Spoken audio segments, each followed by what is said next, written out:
और चलिए तेज रफ्तार में आपको दिखाते हैं सिटी 62।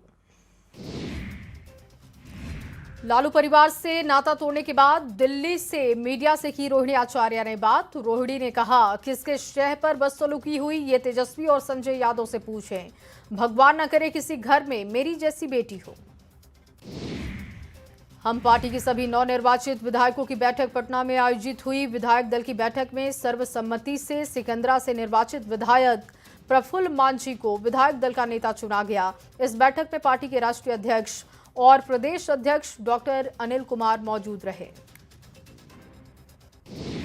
परिवार से नाता तोड़ने के बाद रोहिणी आचार्य का एक्स पर छलका दर्द। 1 घंटे के भीतर 2 पोस्ट किया। लिखा, मुझ पर करोड़ों रुपए लेकर पिता को गंदी किडनी लगवाने का आरोप लगा। मायका छुड़वाकर मुझे अनाथ किया गया। बिहार में नई सरकार के गठन को लेकर हलचल तेज है। सीएम आवास पर नीतीश से मिले सम्राट चौधरी, लल्लन सिंह और संजय झा की भी मुलाकात। बीजेपी अध्यक्ष दिलीप जायसवाल ने भी चर्चा की। सोमवार को वर्तमान कैबिनेट की अंतिम बैठक होगी। राज्यपाल को निर्वाचन आयोग के अधिकारियों ने नवनिर्वाचित सदस्यों की सूची सौंपी है। चुनाव के दौरान लागू आदर्श आचार संहिता को भी खत्म किया गया। चुनाव को लेकर बिहार में आचार संहिता लागू था। सरकार गठन से पहले सामने आया कैबिनेट का संभावित फॉर्मूला। सूत्रों के हवाले से जानकारी, बीजेपी से 15 से 16, जेडीयू से 14+1 मंत्री हो सकते हैं। चिराग के साथ ही मांझी कुशवाहा की पार्टी को भी महत्व मिलेगा। सबकी निगाहें शपथ ग्रहण समारोह पर टिकी है। माना जा रहा है कि 20 नवंबर को ही गांधी मैदान में ऐतिहासिक शपथ ग्रहण का कार्यक्रम होगा, जिसको लेकर तैयारी शुरू हो चुकी है। डीएम ने 20 नवंबर तक आम लोगों के गांधी मैदान में प्रवेश पर रोक लगाई। बीजेपी प्रदेश अध्यक्ष बाबूलाल मरांडी ने एनआईए को पत्र लिखा है, जिसमें उन्होंने झारखंड के पूर्व डीजीपी अनुराग गुप्ता और जेल में बंद गैंगस्टर सुजीत सिन्हा गिरोह के बीच कथित साठगांठ की व्यापक जांच की मांग उठाई। बाबूलाल ने अपने पत्र में हाई प्रोफाइल पूर्व पुलिस अधिकारी और एक कुख्यात संगठित आपराधिक सिंडिकेट के शामिल होने का भी आरोप लगाया। बिहार चुनाव नतीजे पर मुख्यमंत्री नीतीश कुमार के बेटे निशांत कुमार ने पहली प्रतिक्रिया दी है। निशांत कुमार ने पहली बार बयान दिया, जिसमें शानदार जनादेश के लिए उन्होंने बिहार की जनता का आभार जताया। निशांत ने कहा कि जनता ने पिताजी की 20 साल की मेहनत को स्वीकार किया है, 20 साल की मेहनत का फल दिया। बिहार में एक बार फिर से नई सरकार गठन को लेकर हलचल तेज है। मुख्यमंत्री नीतीश कुमार के आवास पर नेताओं के पहुंचने का सिलसिला जारी। डिप्टी सीएम विजय सिन्हा, केंद्रीय गृह राज्य मंत्री नित्यानंद राय, आरएलएम के राष्ट्रीय अध्यक्ष उपेंद्र कुशवाहा सहित कई बड़े नेताओं ने मुलाकात की। चुनाव में एनडीए की डबल सेंचुरी को लेकर बधाई दी गई।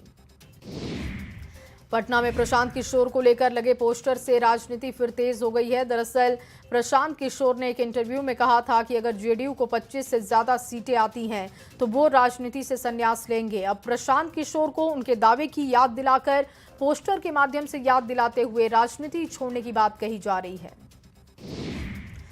विधानसभा चुनाव में शानदार प्रदर्शन के बाद एलजेपी-आरबी के सुप्रीमो चिराग पासवान अपनी मां के साथ पटना साहिब गुरुद्वारा पहुंचे।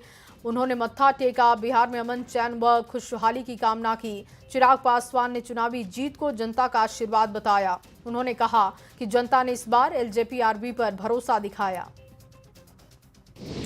स्थापना दिवस कार्यक्रम से दूर बीजेपी नेता सीपी सिंह ने सरकार पर निशाना साधा। कहा कि कार्यक्रम में सिर्फ सरकार अपनी बखान करती है। ऐसे कार्यक्रम में बैठकर मुख्यमंत्री का गलत भाषण सुनने से अच्छा है कि कार्यक्रम में ना जाएं। जेएमएम के केंद्रीय प्रवक्ता तनुज खत्री ने पलटवार करते हुए कहा, बीजेपी हेमंत सोरेन की सरकार से डरी हुई है।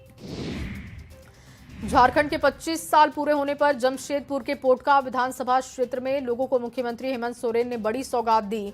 34 करोड़ की लागत से बनने वाले डिग्री महाविद्यालय का भूमि पूजन विधायक संजीव सरदार ने किया।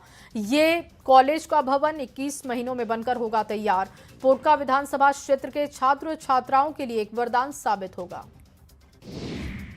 रोहिणी आचार्य को परिवार और पार्टी छोड़ने पर झारखंड बीजेपी के वरिष्ठ नेता सीपी सिंह ने तंज कसा है और कहा कि लालू प्रसाद के परिवार का इस्लामीकरण हो चुका है। इस वजह से वो बेटी को महत्व नहीं दे रहे। मां बाप के लिए बेटी से बड़ा कुछ नहीं। बिहार चुनाव में एनडीए को मिली प्रचंड जीत के बाद विपक्षी लगातार एनडीए की जीत को लेकर सवाल उठा रहे हैं, जिससे राजनीति हलचल तेज है। झारखंड सरकार की कृषि मंत्री और कांग्रेस विधायक शिल्पी नेहा तिर्की ने भी सवाल उठाए। उन्होंने एनडीए की जीत को ही चुनाव आयोग की जीत बता दिया। रोहिणी आचार्य के परिवार और राजनीति छोड़ने को लेकर बयान दिया। उन्होंने कहा कि आरजेडी की जो अराजकता बाहर दिखती है वो परिवार के भीतर भी झलक रही है। विजय सिन्हा का ये बयान आपको बता रहे हैं। साथ ही उन्होंने कहा कि जो लोग परिवार नहीं चला सकते, बिहार कैसे चलाएंगे। लालू परिवार में मची कलह पर आरजेडी प्रवक्ता मृत्युंजय तिवारी ने कहा कि ये पारिवारिक मामला है, परिवार के सदस्य जवाब देंगे। चुनाव परिणाम पर कहा कि इसकी समीक्षा होगी और उसके बाद कोई प्रतिक्रिया देंगे।